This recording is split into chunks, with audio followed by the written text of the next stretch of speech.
Break ನಂತರ ಸುಹಾಸಿನಿ ಕಾರ್ಯಕ್ರಮಕ್ಕೆ ಮತ್ತೆ ಸ್ವಾಗತ. ಗಾರ್ಡನಿಂಗ್ ಬಗ್ಗೆ ಮಾತಾಡ್ತಾ ಇದ್ವಿ. ಅದರಲ್ಲೂ ಸ್ಪೆಷಲಿ ಬೋನ್ಸಾಯಿ ಗಿಡಗಳನ್ನು ಯಾವ ರೀತಿ ಬೆಳೆಸ್ಕೊಂಡು ಬರಬೇಕು, ಮನೆ ಮುಂದೆ ಸ್ವಲ್ಪ ಜಾಗ ಇರಲಿ, ಮನೆ ಹಿಂದ್ಗಡೆ ಹಿತ್ತಲಲ್ಲಿ ಸ್ವಲ್ಪ ಜಾಗ ಇರಲಿ, ಹೆಣ್ಮಕ್ಳಿಗೆ ಇದು ಎಂತಹ ಹಾಬಿ ಅಂತ, ಎಷ್ಟು ಒಳ್ಳೇದಾಗುತ್ತೆ ಅವರಿಗೆ ಇದರಿಂದ ಅಂತ ಬರೀ ಇದ್ರ ಬಗ್ಗೆ ಮಾತಾಡೋದಕ್ಕೆ ವೀಣಾನಂದ ನಮ್ಮ ಜೊತೆ ಇದ್ದಾರೆ. ಅವ್ರ ಜೊತೆ ಮಾತನ್ನು ಮುಂದುವರಿಸೋಣ.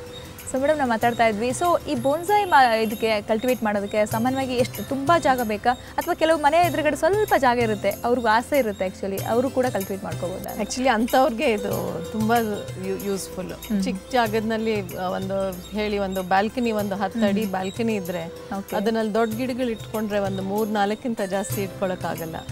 ಬೊನ್ಸಾಯಿನಲ್ಲಿ ನಾನು ಹೇಳ್ತೀನಿ, ಸುಮಾರು 30 ಗಿಡ ಇಟ್ಕೋಬಹುದು. ಅಲ್ಲಿ 3 ಸ್ಟೆಪ್ ತರ ಮಾಡ್ಕೊಂಡು ಚಿಕ್ಕ ಗಿಡದಲ್ಲಿ ಅದರಲ್ಲಿ ಬರೀ ಗಿಡ ಅಂತ ಅಲ್ಲ, ಅದರಲ್ಲಿ ಹಣ್ಣು ಗಿಡಗಳು, ಒಂದು ವೆರೈಟೀಸ್, ನಮ್ಮ ಚಿಕ್ಕ ಪುಟ್ಟ ಬ್ಯಾಲ್ಕನಿನಲ್ಲಿ ನಾವು ಇವಾಗ ಸೀಬೆಕಾಯಿ, ನಮ್ದು ಇದು ನಲ್ಲಿಕಾಯಿ, ಆಮೇಲೆ ದಾಳಂಬ್ರಿ ಎಲ್ಲ ಗಿಡಗಳು ಅಷ್ಟು ಚಿಕ್ಕ ಸೈಜ್ ನಲ್ಲಿ ಬೆಳೆಸ್ಕೊಂಡು ನೋಡ್ಕೊಳ್ಳೋಕೆ ತುಂಬಾ ಚೆನ್ನಾಗಿರುತ್ತೆ. ಸೊ ಫ್ಲವರಿಂಗು, ಫ್ರೂಟಿಂಗು, ಇಲ್ಲಾಂದ್ರೆ ಫೋಲಿಯೇಜ್ ಪ್ಲಾಂಟ್ಸ್, ಅದು ನಮ್ಗೆ ಹೆಂಗೆ ಇಂಟ್ರೆಸ್ಟ್ ಇದೆಯೋ, ಇಂಟ್ರೆಸ್ಟ್ ಅಂತ ಅಲ್ಲ, ಮುಖ್ಯ ಬಿಸಿಲು ಹೇಗಿದೆ ನೋಡ್ಕೊಂಡು ಅದರ ಪ್ರಕಾರ ಯಾವುದಕ್ಕೆ ಆ ಒಂದು ವಾತಾವರಣ ಸೂಟ್ ಆಗುತ್ತೆ ಅದು ಮುಖ್ಯ. ಆಕ್ಚುಲಿ ಅದೊಂದು ನಾನು ಅಡ್ವೈಸ್ ಜನರಿಗೆ ಯಾವಾಗ್ಲೂ ಕೊಡ್ತೀನಿ.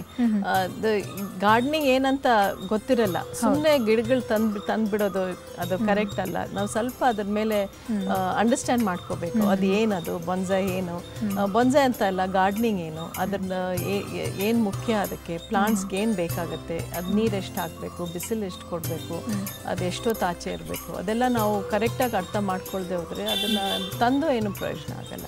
ಸೊ ಅದು ಅರ್ಥ ಮಾಡಿಕೊಂಡು ಒಂದು ಗಿಡ ತಂದ್ರೇನು ಆ ಗಿಡದ ಇಂಟರ್ನೆಟ್ ಇದ್ದೇ ಇದೆ, ನಾವು ಗೂಗಲ್ನಲ್ಲಿ ನೋಡಿಕೊಂಡು ಅದರ ಬಗ್ಗೆ ಸ್ವಲ್ಪ ಕಲಿಬೇಕು, ಮುಖ್ಯ ಅದು.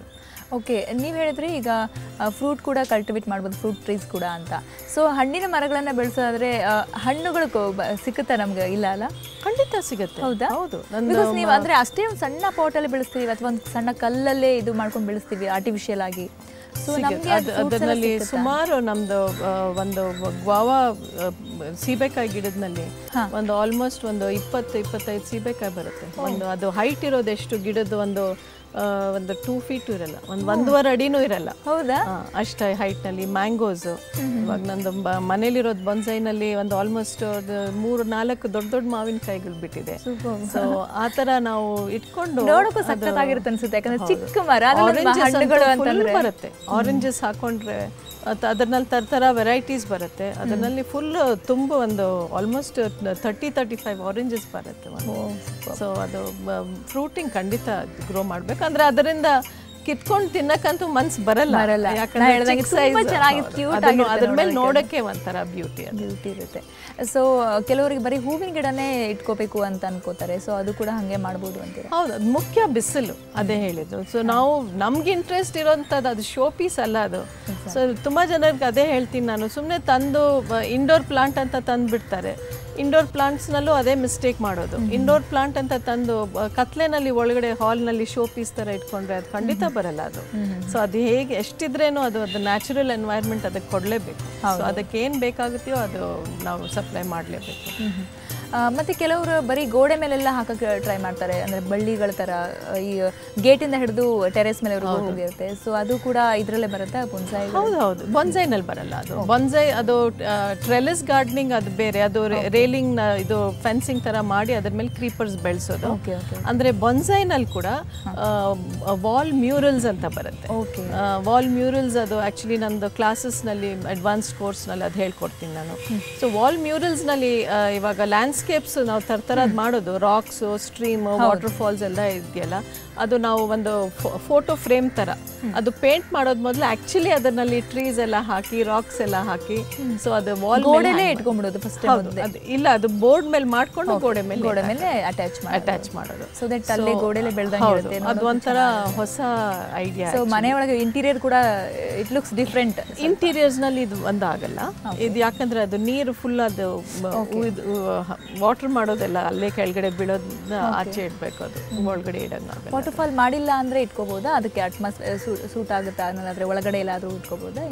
ಇಲ್ಲ, ಇದು ಮ್ಯೂರಲ್ ಒಳಗಡೆ ಇಡಂಗಾಗಲ್ಲ. ಅಂದರೆ ಮಿಕ್ಕಿದ ಬೊನ್ಸಾಯ್ಗಳು ಧಾರಾಳವಾಗಿ ಇಟ್ಕೋಬೋದು. ಹೌದು, ಅದು ಅಂದರೆ ಫ್ಲವರಿಂಗ್ ಫ್ರೂಟಿಂಗ್ ಆಗಲ್ಲ. ಮತ್ತು ಫೋಲಿಯೇಜ್ ಬೊನ್ಸೈಸ್ ಇಟ್ಕೋಬೋದು ಒಳಗಡೆ. ಅದು ಶಿಫ್ಟ್ ಮಾಡಬೇಕು ಅಂದ್ರೇನು ಸ್ವಲ್ಪ ಲೈಟಿಂಗು, ಸ್ವಲ್ಪ ಏರು, ಫ್ರೆಶ್ ಏರು, AC ರೂಮ್ಗಳಲ್ಲಿ ನಾನು ಯಾವಾಗಲೂ ಹೇಳ್ತೀನಿ ಇಟ್ಕೋಬಾರ್ದು ಪ್ಲಾಂಟ್ಸ್. ಅದು ಸೂಟ್ ಆಗಲ್ಲ ಪ್ಲಾಂಟ್ಸ್ಗಳಿಗೆ. ನ್ಯಾಚುರಲ್ ಆದಷ್ಟು ನ್ಯಾಚುರಲ್ ಎನ್ವೈರ್ಮೆಂಟ್ ಒಳಗಡೆ ಇದ್ರೇನು ನ್ಯಾಚುರಲ್ ಎನ್ವೈರ್ಮೆಂಟ್ ಸಪ್ಲೈ ಮಾಡ್ಬೇಕು. ಇಲ್ಲಿ ಸಾಕಷ್ಟು ಬೊನ್ಸಾಯಿಗಳಿದಾವೆ ನಮ್ಮ ಸುತ್ತಮುತ್ತ. ಸೊ ಬೊನ್ಸಾಯಿಗಳಲ್ಲಿ ವೆರೈಟಿ ಇರೋದಾದ್ರೆ ನಮ್ಗೆ ಏನೋ ತೋರಿಸ್ಬೋದು, ಅಂದ್ರೆ ಇದು ಯಾವ ಥರ ಬೊನ್ಸಾಯಿ ಅಂತ ಏನಾದರೂ?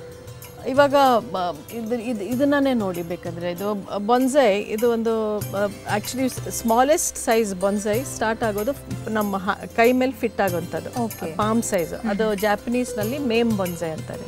ಸೊ ಸ್ಮಾಲೆಸ್ಟ್ ಮೇಮಿಂದ ಹಿಡಿದು ಒಂದು 3 feet 4 feet ತನಕನೂ ಬೊನ್ಸಾಯ್ಗಳು. ಸೊ ಇದರಲ್ಲಿ ಇವಾಗ ಬ್ಯಾನಿಯನ್ ಟ್ರೀಸ್ ಇದ್ದರೆ, ಬ್ಯಾನಿಯನ್ ಟ್ರೀಸ್ ನಾವು ಏರಿಯಲ್ ರೂಟ್ಸ್ ನೋಡ್ತೀವಿ. ಇವಾಗ ಇಲ್ಲಿರೋದು ಪ್ಲಾಂಟ್ಸ್ನಲ್ಲೇ ನೋಡಿ, ಇದು ಏರಿಯಲ್ ರೂಟ್ಸ್ ಎಲ್ಲ ಬಿಟ್ಕೊಳ್ತಾ ಇದೆ ಬ್ಯಾನಿಯನ್ ಟ್ರೀ ಥರ.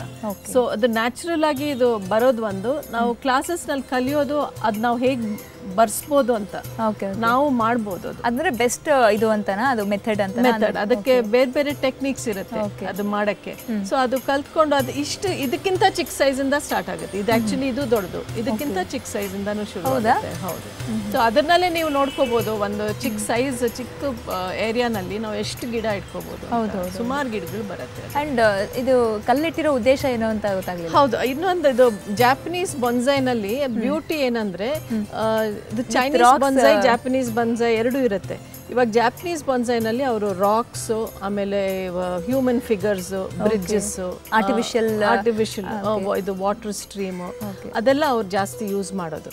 ಸೊ ನಾವು ಇದು ಒಂದು ಚಿಕ್ಕದು ಒಂದು ಹಿಂಗೆ ಇಟ್ಕೊಳ್ಳೋದ್ನಲ್ಲಿ ಇದು ಚಿಕ್ಕ ಗಿಡ ಮರ ಥರ ಕಾಣಕ್ಕೆ ಶುರು ಆಗುತ್ತೆ. ಅದಕ್ಕೋಸ್ಕರ ರಾಕ್ಸ್ ಅದೆಲ್ಲ ಯೂಸ್. ಓಕೆ ಮೇಡಮ್, ಮಾತಾಡೋಣ ಮತ್ತಷ್ಟು ಈ ವಿಷಯದ ಬಗ್ಗೆ. ಸೊ ವೀಕ್ಷಕರೇ, ನಾವು ಮಾತಾಡ್ತಾ ಇದ್ವಿ ಗಾರ್ಡನಿಂಗ್ ಬಗ್ಗೆ, ಎಸ್ಪೆಷಲಿ ಬೋನ್ಸಾಯ್ ಟ್ರೀಸ್ ಹೆಂಗೆ ಕಲ್ಟಿವೇಟ್ ಮಾಡೋದು ಅಂತ. ಎಸ್ಪೆಷಲಿ ಮನೇಲೇ ಇರುವಂತಹ ಗೃಹಿಣಿಯರಿಗೆ ಇದು ಒಳ್ಳೆ ಹಾಬಿ ಅಂತಲೇ ಹೇಳ್ಬೋದು. ಟೈಮ್ ಪಾಸ್ ಇರ್ಬೋದು, ಅಥವಾ ಅವ್ರಿಗೆ ಒಂದು ಗಿಡ ಬೆಳೆಸುವಂಥ ಆಸೆ ಇರುತ್ತಲ್ಲ, ಈ ಮೂಲಕ ಒಂದು ಸಾಕಾರ ಮಾಡ್ಕೋಬೋದು. ಸೊ ಮತ್ತಷ್ಟು ಮಾತಾಡೋಣ ಈ ಬಗ್ಗೆ ಚಿಕ್ಕ ಬ್ರೇಕ್ನ ನಂತರ.